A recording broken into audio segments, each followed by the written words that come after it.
Ito yung China Bank mobile app kung saan pwede ko kaagad malaman yung pera ko online. Halimbawa, may hinihintay akong perang padala, andito na kaagad siya at may iba't iba pang features na pwedeng magawa. Yung pag-transfer ng pera online, pagbayad or pagbili ng load at marami pang iba.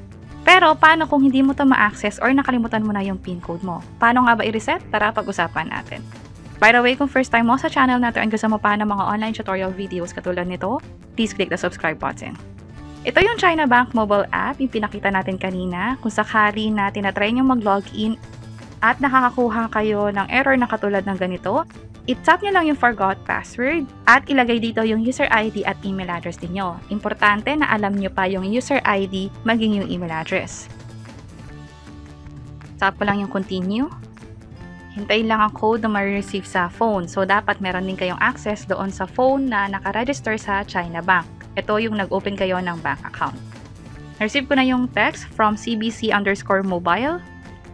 Enter ko lang yung code dito and tap yung next.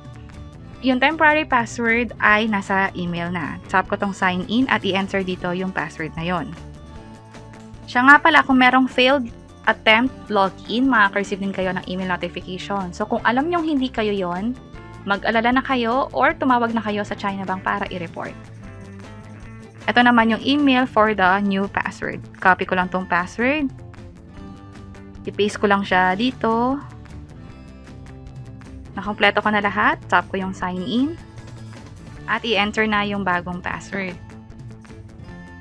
Okay na. Tap ko yung continue. At hintayin ulit ang panibagong code na ipapadala sa cellphone. Enter ko lang dito. Tap next. At napalitan na yung password. Enter ulit dito. This time, enter ko na yung bagong password na ginawa ko.